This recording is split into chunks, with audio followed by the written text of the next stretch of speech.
Hello and welcome to the World Wanderers podcast, a proud part of the Wander Barn Podcast Network. I'm Ryan. I'm Amanda. And we're your hosts. We're a traveling couple and digital nomads taking you on our adventures as we explore locations, destinations, and careers. Enjoy the show. Hello, everyone, and welcome back for another episode of the World Wanderers podcast. We are, as always, really excited that you're joining us for today's episode of the show. And this week on the podcast, we are really excited to be joined by Rekha Magon. Rekha is the co-founder of Boundless Life, an avid world traveler, and an ed tech entrepreneur. She leads the charge for Boundless Education and is wholeheartedly passionate about creating a purposeful and personalized hands-on learning approach where children learn by experiencing the world. And as new parents ourselves, this is a philosophy and approach to learning that we're really aligned with and also excited about.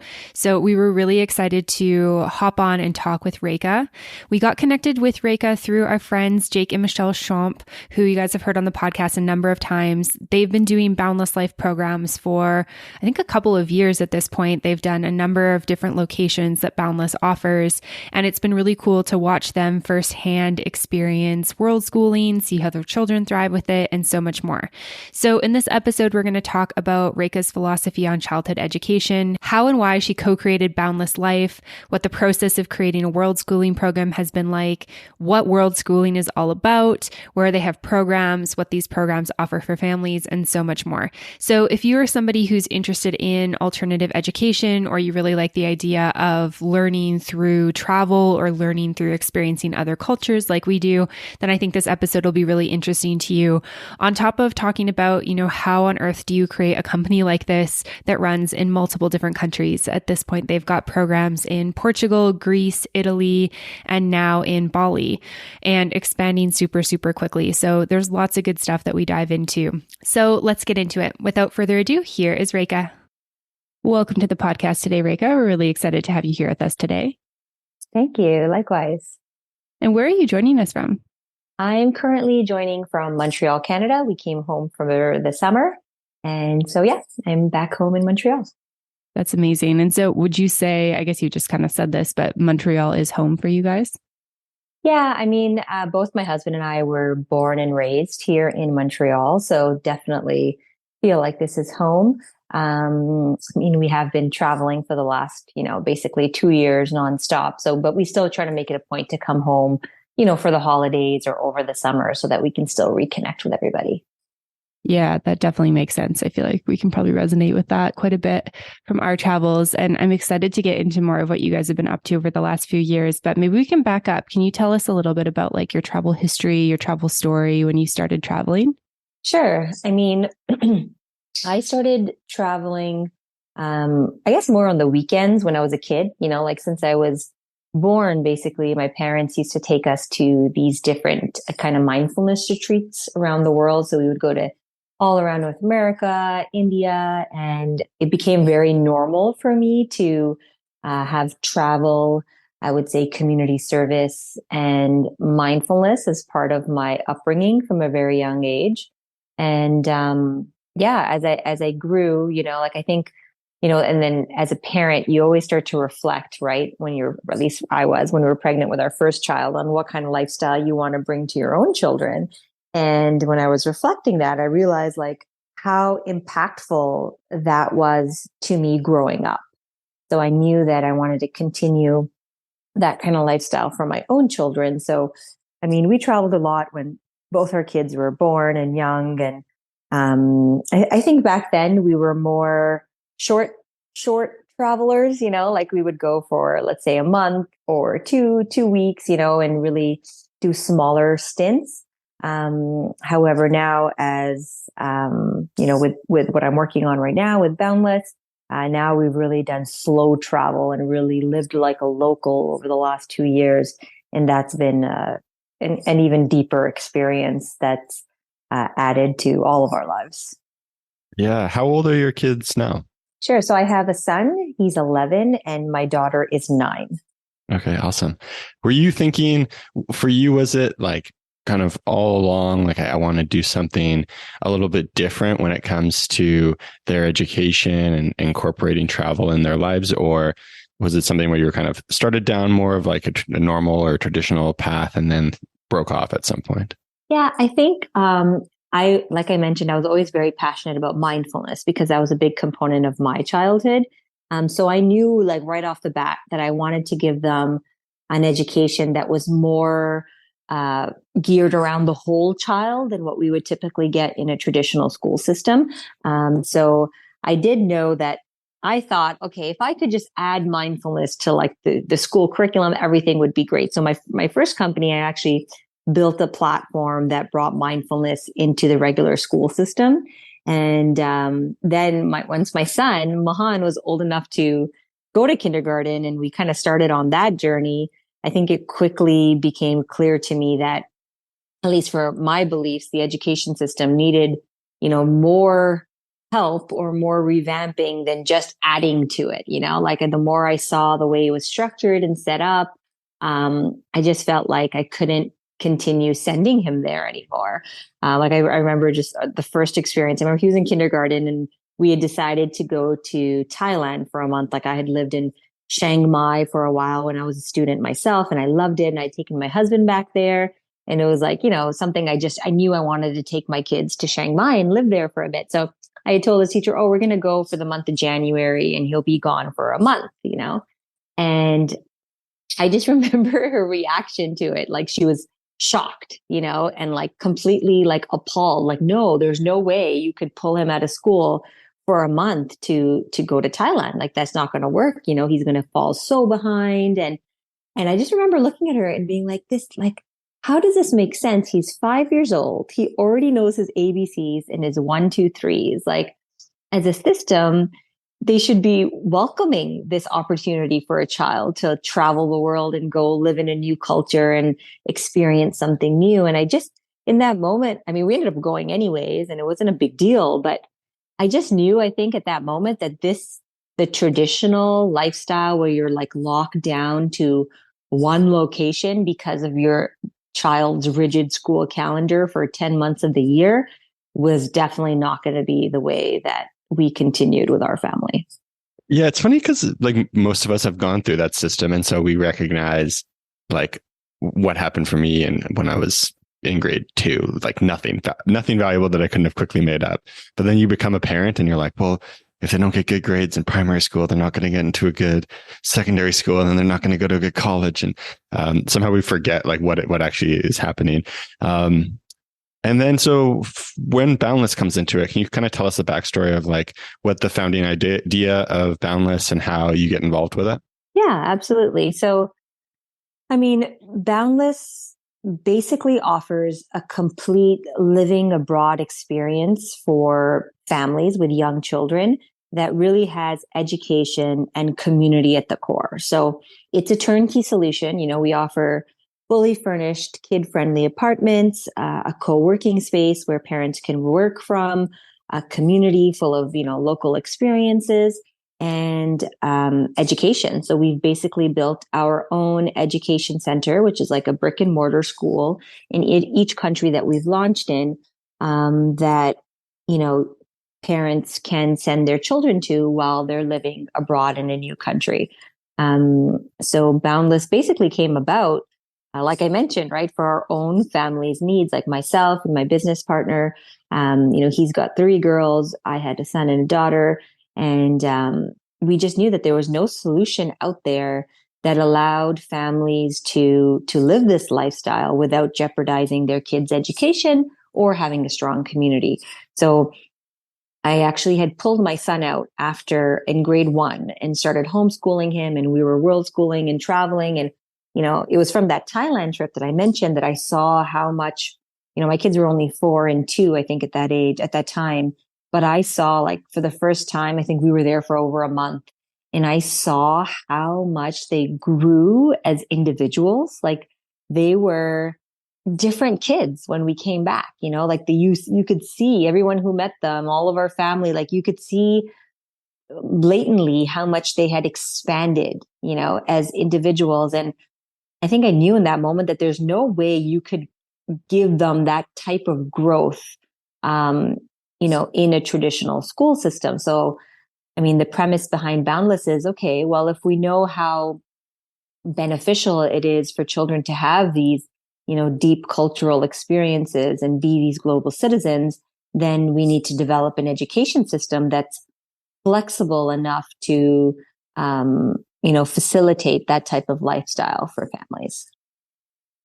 Yeah, that's amazing. It's super cool. I feel like world schooling has become like more and more popular, and I think in part thanks to Boundless. But I'm curious, when you guys kind of got started, like, had you heard the concept of world schooling before? Were you guys kind of just doing your own form of world schooling in terms of like, we go to Thailand and we put together cultural activities and learn the language and do cooking classes? Or, what were things kind of like with regards to the actual like term of world schooling when you guys started?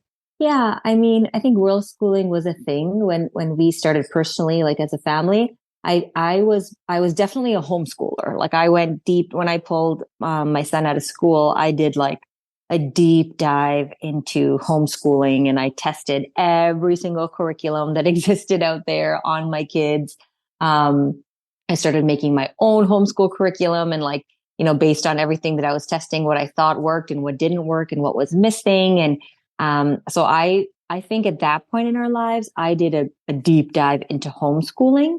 I didn't really identify myself as a world schooler, I would say at that point, because travel was kind of always, there was a curriculum that had a plan with my kids, and we would just do that wherever we were, so we always had a home base. So we would follow our curriculum at home. And then if we happened to go travel somewhere else, we would just continue with that same curriculum wherever we were. So I know world schooling was a thing back then and people were doing it. I don't know if I would say I identified with that personally myself.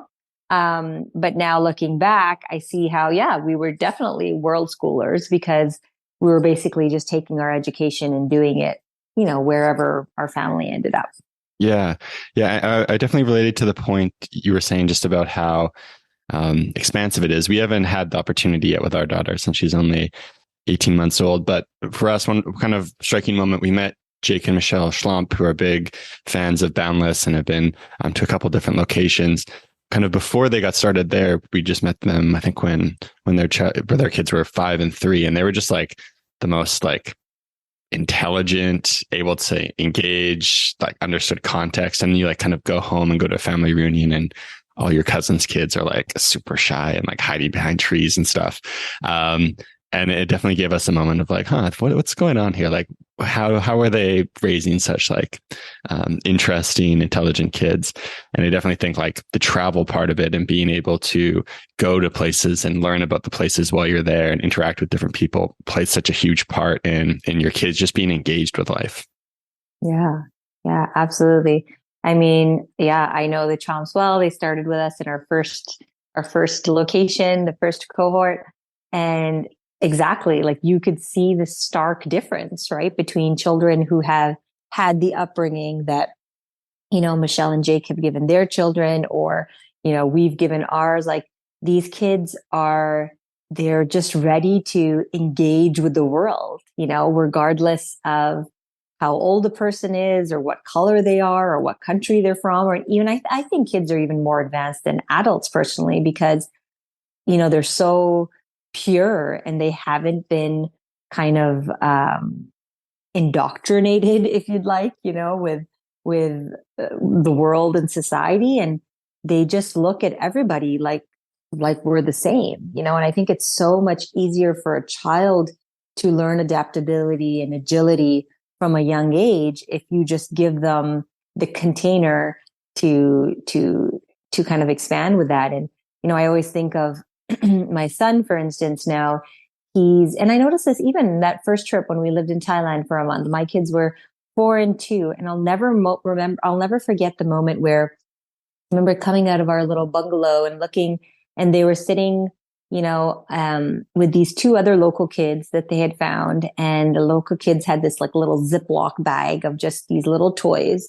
And the 4 of them sat there for 3 to 4 hours and just, played together. None of them spoke the same language. So my kids didn't speak Thai. Those 2 kids didn't speak English, but there was this common thread, amongst them that they were able to bond and develop this relationship. And as my kids are now older, and I see like my son, for instance, in the last, 18 months that we've been with Boundless, he's now played on the Portuguese local soccer league, the Greek local soccer league, and the Italian local soccer league, and played with, all the local kids who, again, none of them speak English. So he's, the only kid there who doesn't speak the language, yet these kids are able to bond on a completely different level. And I see how much easier it is for him to make relationships with these kids from across the world that he's never met before, compared to, like, when he's in his soccer league here in Montreal. It's incredible to see how many bonds can be made beyond language. And to me, that is so powerful for a kid, because, if children are just used to interacting with people from all around the world from a very young age, to me, that's what's building the future leaders of the world, who will be able to sit across, any boardroom table and be able to negotiate and do deals with anybody from around the world, because this generation of kids who are being brought up, with this kind of global citizen view and mentality won't see differences between people. I think they'll be naturally ingrained to see more similarities, and I think bridge so many gaps that exist in the world right now. Yeah, absolutely. Very well said. One thing I'm curious about, Rekha, is kind of like the logistics of getting started, because I imagine that's not a little or simple process to be like, we're going to start a school, different country, and everything that goes involved in that. But how does it kind of go from like the initial idea to, hey, first classroom, all the accommodation, everything's ready for the first run of it? Yeah, you nailed it. Launching a location is definitely not the easiest part of our job. I think now we've come to a point where, we have the playbooks, we have the systems in place to be able to execute a lot better than we probably did in the early stages of Boundless. But yeah, I mean, it comes down to the first step is really figuring out, okay, where are we going to launch next, right? So we have this like really in-depth Excel sheet with all these different data points on, the weather year round in, 100 different cities around the world. What's the weather? What's the population? What are the different cultural experiences that can be had? How close is this place to a hotel? How close is this place to a major city? And we compilate all of this data and figure out, okay, which cities around the world meet all of our criteria. And once we've kind of internally vetted a location for Boundless, like what we think would hit all of our requirements, then we actually now, especially that we have a huge community of families who are part of our ecosystem, we ultimately put that decision in their hands, right? Because they're the ones who are going to be living the lifestyle. So we really big on putting out surveys and asking for feedback from families on where they want us to actually open next based on the criteria that we find. And then once we have a location locked in, then we're finally putting together a launch team. So we'll have a team that goes down, finds all the apartments, finds the building we need for the education center, for the co-working space, gets whatever renovations that are needed to be done, and all those properties. And then we have a major recruiting system where we try to find a few local educators. We always have some international educators that join a location so that we have a good mix between, who the kids are spending time with. And then we also do a really in-depth training. So any of the educators that start with us, they do an almost 5-week intensive training to understand, Boundless Education and what it involves and what we want to deliver to our kids. Yeah, that's really awesome. And Boundless is based off of a Finnish system. Is that correct? Yeah, exactly. So like I mentioned earlier, when I was, pulled my kids out of school and went into this deep rabbit hole of homeschooling, I actually tested out so many different curriculums, from Montessori to Reggio to the Finnish system to Waldorf. And what I realized in studying progressive education, and I was already an ed tech entrepreneur with my first company, is that a lot of the progressive education models that we see here now in North America slowly coming out um, include concepts that the Finnish have been implementing in Finland for years and actually have the data and results to show the positive impact that has on children. So although my own kids typically are always the guinea pigs, I didn't want Boundless Education to be a guinea pig. Like I wanted to make sure that we were partnering with an education organization that's credible and that has built organized schools and has the data and stuff to back this approach. So we've partnered with a Finnish school development company, and which we actually acquired earlier this year. So now everything is proprietary to us. So what we are building is what they had, which is called the Nordic Baccalaureate. So that's the curriculum that we follow, and we are improving it as we go, making it more of our own, adding different elements, but the premise that the Nordic Baccalaureate revolves around is personalized learning. So really meeting the children where they're at and teaching them at their specific level with the goal of, hitting mastery rather than having learning gaps. We do a lot of relevant and purposeful projects. So each cohort, the kids are working on a quest, and the quest is a project-based unit that revolves around a UN Sustainable Development Goal. And the whole idea there is, how do we make learning more purposeful, right? So it's important to learn your division and your multiplication and all that. But unless you give a child a real life application, on why learning division, how will learning division actually help you solve world hunger, and then have them apply whatever they've learned during mastery to a real world problem that they're working on. To me, that's when children start to really retain information, right? And not children only, adults as well, right? Unless you see a purpose of something, it's often hard to retain that information. So a big focus on purposefulness, personalized learning, and really giving children a deep dive into the local culture that they're experiencing as well. Okay, awesome. And then in terms of like, if you were to walk into a classroom compared to walking into like maybe a more traditional classroom in Canada or the States, like what would be the big differences in terms of like what you'd see in the day to day of what kids are up to? Sure. I mean, I think the first thing to note is that our classes are multi-age. So we have 4 different classrooms. So we have one class that's ages 1 to 3, then 4 to 6, 7 to 9, and 10 to 12.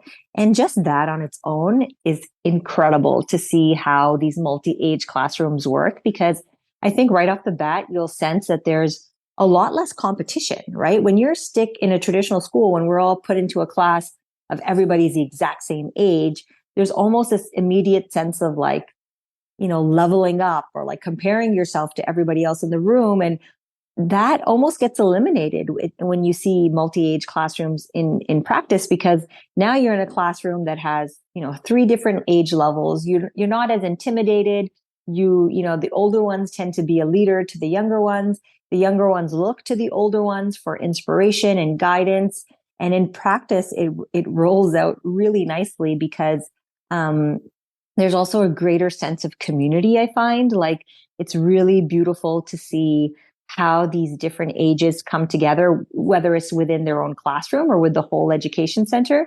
I think it's important to also know that like we're not building these big schools, right? So we're building micro schools. So each of our locations has between, at this moment doesn't have more than 40 kids in a micro school.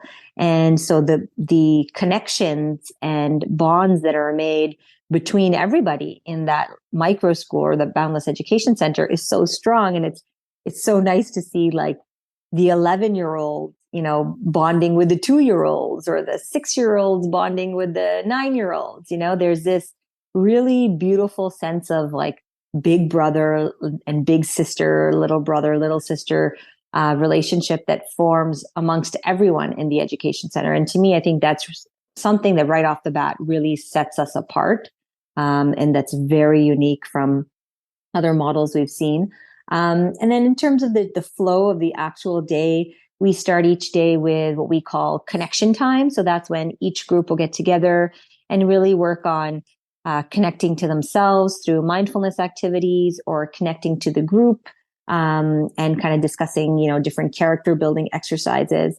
And then the kids go into mastery time, where that's where they're learning, their core academics, be it English, math, or science. And then they jump into the quest right away, which is, the project-based unit on the Sustainable Development Goal. There's a lot of outdoor time. So recesses everything is outdoor, lunchtime, outdoor.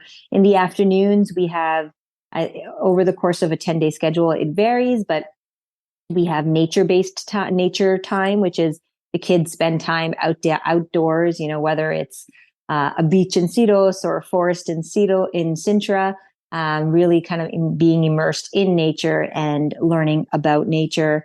The kids do a deep dive into the local culture, like I mentioned. So they're either learning the local language or learning the local dance or song, or going on a field trip to experience something, in this country. And then the two other sections we have something called Boundless Time, which is also really cool. It's based on Google's 20% rule, where Google kind of enforces all of their employees that they have to spend 20% of their hour in a week working on like a passion project of their own. And I think that's such a powerful element to add, especially now to schools, where you're giving kids, a designated amount of time in a week to focus on a passion project of their own. So this could be anything from, we've had kids, create their own cookbook, or, create a YouTube video on soccer lessons, or develop a robot, whatever they're truly passionate about, giving them time to work on that. And then the other element that we add in is something we call Endeavor Time. Endeavor Time is when we bring in parents from the community. So, one thing that I kind of want to segue on is like the parents that are attracted to this type of lifestyle are incredible, right? Because they're all living this life. They're all looking for a different way to live life. They have so much to offer themselves. So Endeavor Time allows parents to come into the classroom and share their zone of genius with the kids, So something I've always questioned is, why do we restrict learning just to teachers, right? That doesn't make sense. There's so many people in the world who are passionate about their trade or their something that they do in their pastime. And it's that passion that I think really sparks a flame in a child, right? So why not bring in parents from our community to teach about something that they're passionate or a genius in? And that's been really beautiful to see too, because it adds a completely different, element to what the kids are actually learning. So overall, that's what happens in a typical week at Boundless Education. And then we have a 10-day schedule. So every second Friday, the kids are on a field trip. So they're out and about, they're doing experiential learning, they're in the world, really experiencing things hands-on. Very cool. Yeah. Very, very, very cool. And you mentioning the parents there, that was one thing that, as we've heard from Jake and Michelle, that really stood out to us, was obviously the kids' experience comes first, but the attention to detail and thought put into the parents' experience of Boundless also seems really good as well. Yeah. Yeah. I mean, at the end of the day, parents want to have a good time too, right? And parents want to have experiences as well. So we really try our best to organize things for both, So, for instance, we have weekly yoga sessions. So twice a week at the hub, there's a yoga session. We have our experience manager organize a weekly hike. So every Thursday, the community, whoever's available, is going on a new hike, in whatever town we might be in. And then, for the parents and for the kids as well, our community manager and experience manager are always crafting out different experiences that you might not get when you're going to just on vacation for a week. How do we really give these parents and families an experience that the locals know, like whether it's cooking an authentic Portuguese meal, with the Portuguese staff, or taking Greek dancing lessons from, the old man who lives at the top of the hill that no one knows about, but really extracting real authentic experiences for our families to participate in. Yeah, that's awesome. That sounds so fun. And I'm curious, do most of the parents work? I know you mentioned that there's co-working spaces, which I know for us, for example, would be amazing, because one of the things that's hardest about traveling long term when you have a kid is figuring out childcare. And I think especially as they get more school aged, it's like deciding what to do about school, et cetera, et cetera. But I'm curious, like, do most of the parents work, or what percentage do/don't? Yeah, a lot of our parents work.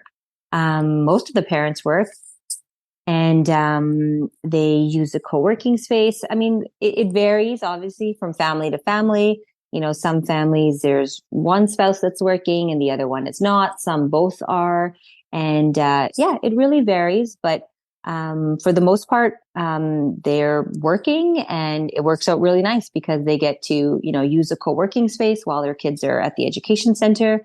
And for the ones that aren't working, they get to participate in all the different activities that Boundless has arranged. Or we also try to do it smart, where we realize a lot of our customers are coming from North America, so they might not have calls in the morning in Europe. So our experience team tries to organize different events so that if parents are working a little later, they can still participate in events and then have their calls later on in the day. Oh, that's awesome. That's really cool that you guys kind of take into consideration time zones and where people are coming from and stuff like that. I think it's also really cool that, like, it's obviously it's like a school experience for the children, but it sounds like you guys do like a really great job with like a family experience. So it's not just about the experience that the kid is having when they go to school. It's like also what the family can experience together in this destination, and then also making sure that there's stuff for the parents as well. So I really love how like well-rounded it is for each, I guess, different person in the family.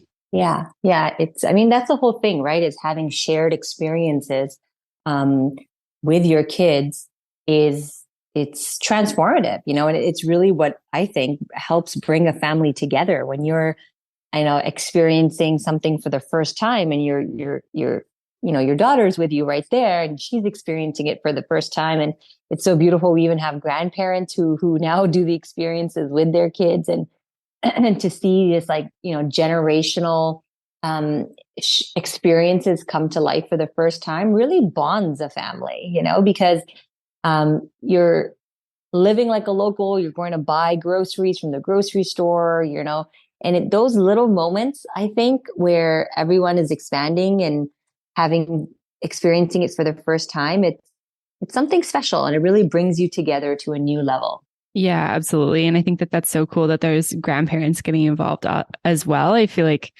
I don't know, our parents have been very supportive of our travels and whatnot, and especially with our daughter. But I think sometimes it's like, you just don't know like what the experience is like. And it's so cool to be able to have them tag along and see like how much the kids are benefiting from it, how much the parents are learning and growing and stuff like that. So that's very cool.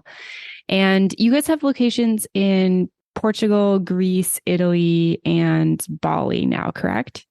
Correct. Yeah. That's amazing. Can you tell us a little bit about these destinations? Yeah. So our first location was Sintra, Portugal. So Sintra is about 20 minutes south of Lisbon, which is really convenient. It's a small little town, a lot of greenery.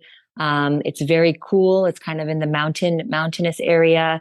It's actually where all the royalty of Portugal, so the kings and queens, used to go do their summer homes in Sintra. So there's a ton of castles, these really beautiful olden castles. And it's really nice because you're in this small town, very magical feeling, but you're also only 20 minutes away from Lisbon when you want to, have a weekend of partying or like go into a major city. You're so close to the action, which is really the model that we realized works really well for our families, where, they have the security and safety to live in this small little town, but then when they want, they can easily go to a major city. So that was our first location. Our second location was an island in Greece called Syros. So many people have heard of Mykonos. So this is literally a 15-minute ferry from Mykonos, Mykonos is more of the party island. Syros is this beautiful hidden gem island that is absolutely perfect for families. Has like zero crime rate, literally. Everything is basically walkable. There's amazing restaurants and, little stores. It's just this really cute little hidden gem island that's been such a blast to be on. Our third location was a town in Tuscany called Pistoia. So Pistoia is about 40 minutes from Florence, so similar concept. Pistoia is beautiful. It's actually where all the tree nurseries are from. So you see these gigantic nurseries of trees that are exported around the world. Again, a small town, very old school Italian feeling to it. Also very safe. Everything's walkable. But you could always hop on the train and head to Florence or head to Lucca or all the different towns that are nearby. So also very convenient. And then our fourth destination, which we just launched about a month ago, is in Bali, in a town called Sanur. So it's a beach town. Our education center is literally a 2-minute walk from the beach. And it's a beautiful, actually kind of outdoor compound that we have there. That's the beauty of Bali, is there's a lot more. The weather is conducive for different types of buildings. So our education center is actually really nice. It's got each classroom is a little bungalow on its own. And then we have this huge courtyard in the middle that connects it all. Lots of green space and a really beautiful, different kind of mix of culture, adding in now an Asian location. Awesome. And what's kind of on the radar for you guys in terms of next places after that?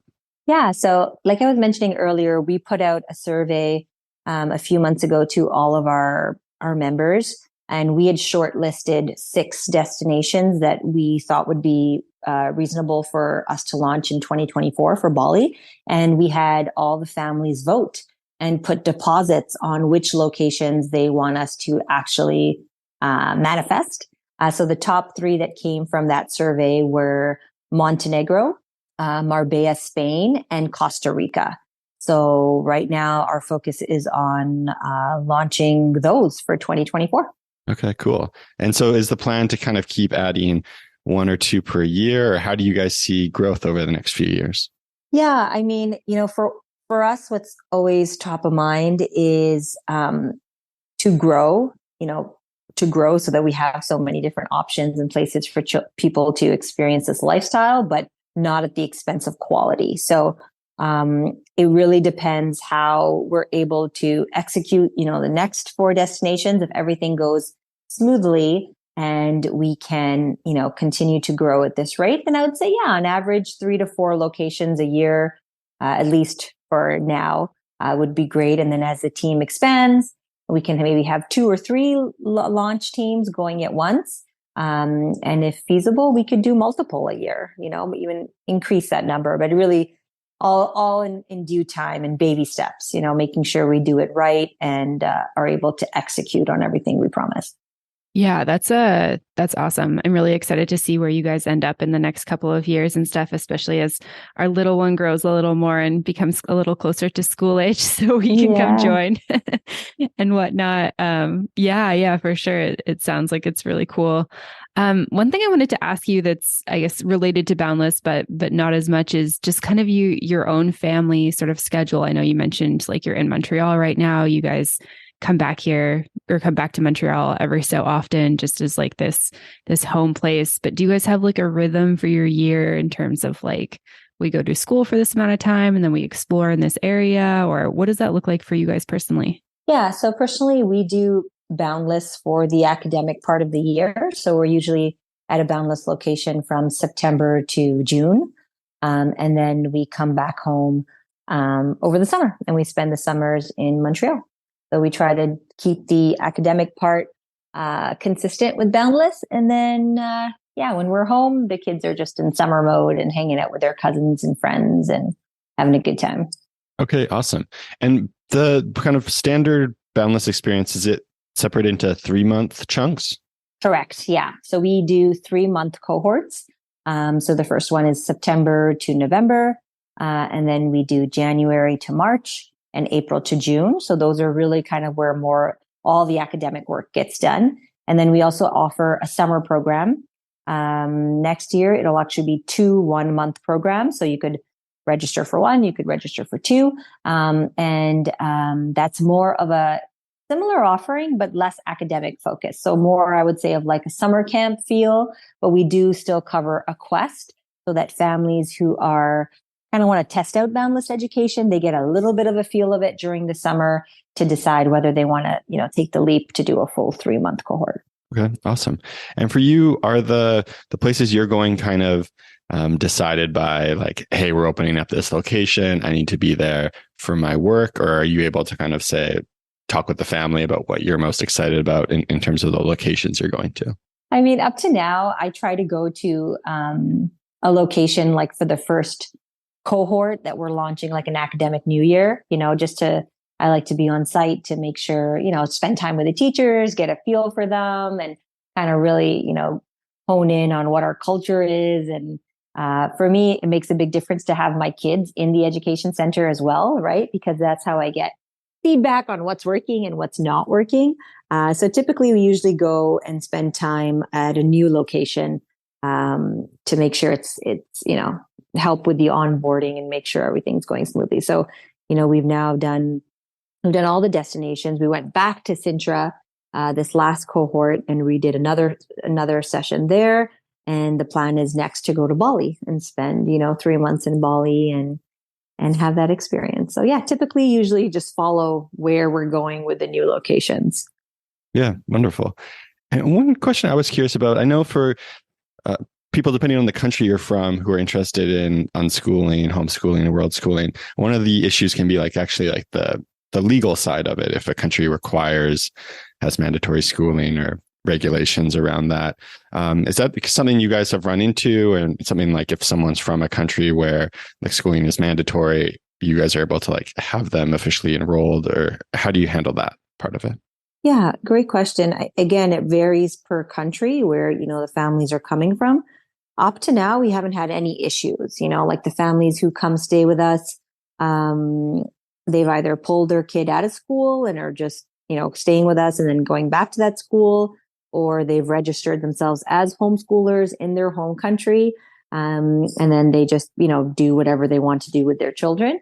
From our end, we do supply what we call a growth tracker, right? So that kind of indicates that over a 3-month period, what did each child, where did they start off? Where did they end up in terms of our steps of progression in math, English, science, and all the different areas. So we provide that to every family when they leave, and they can use that either for their homeschooling records or to provide to the school if they're going back to school. So it's case by case. We haven't had too much issues. I know, like for myself, I was homeschooling my kids before, and we were from Quebec, so like there's very strict requirements on what I need to do with them every year. But the fact that I was traveling no longer required me to provide anything to the homeschool registration. When you've left your hometown for an extended period of time, at least here in Quebec, you're kind of out of even the homeschooling regime. So it's actually been easier, to be honest with you, to live this lifestyle, at least for me personally, because I'm not under any jurisdiction now. Now, in terms of Boundless Education, we have applied for accreditation. So there's an organization called WASC, that's a worldwide accreditation.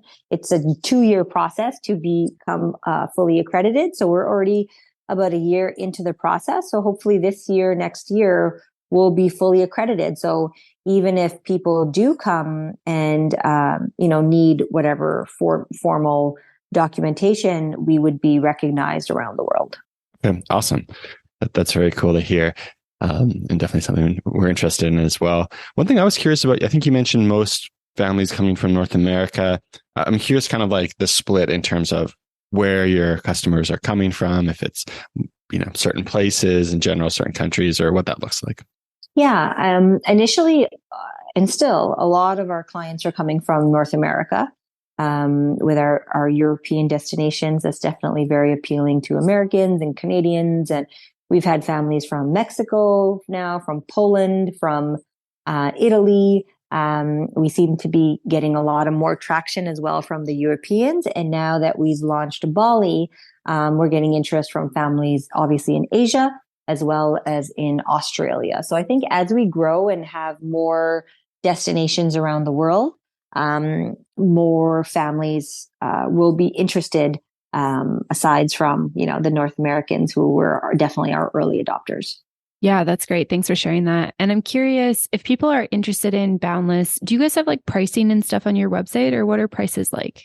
Yeah, everything is available on the website. If you go to www.boundless.life, you can go to the packages page, and everything is very clearly listed in terms of how much, a 2-bedroom, a 3-bedroom, a 4-bedroom, depending on what your family's needs are. It varies, obviously, on the size of apartment, on seasonality as well, so the winter months are a little cheaper to stay with Boundless. The summer months are a little more expensive because they're so high in demand. We're fully sold out this summer at all locations. We're already, I think, 70% full for next summer. So there's definitely a seasonal pricing for the different locations. Yeah, that's amazing to hear that you guys are almost already sold out for next summer. It's crazy that people are planning that far ahead. Yeah, it is, really. Awesome. Amazing. And anywhere else where people can go to learn more, get in touch with you if they have questions, anything like that? I think the website is the best way. You could also follow us. We have an Instagram page. We're on LinkedIn. We're on Facebook. I believe we just got on TikTok as well last week. So yeah, we're on most of the major social platforms. Just look out for Boundless Life. And there's always a lot of fun stuff being posted, especially on Instagram from the family that are actually staying with us. It's beautiful to see their journey unfold. It's really nice to watch. Awesome. Well, Rekha, it's been a pleasure. Been awesome learning more about Boundless. We definitely feel like this is a future thing that we're really excited about. And so really appreciate your time today, and everyone should definitely go check it out. My pleasure. Thanks for having me, guys. Thanks so much. Thanks for listening to this episode. If you want more, make sure to check out the World Wonders Insider, available on Patreon at patreon.com/theworldwanderers. For show notes, head over to theworldwanderers.com. Find us on social media at The World Wanderers Podcast, and join the private Facebook community at World Wanderers, a community for travelers. You can always get in touch with us at info@theworldwanderers.com. And if you enjoyed the show, don't forget to subscribe and leave a review. It really helps us find new listeners. See you next time.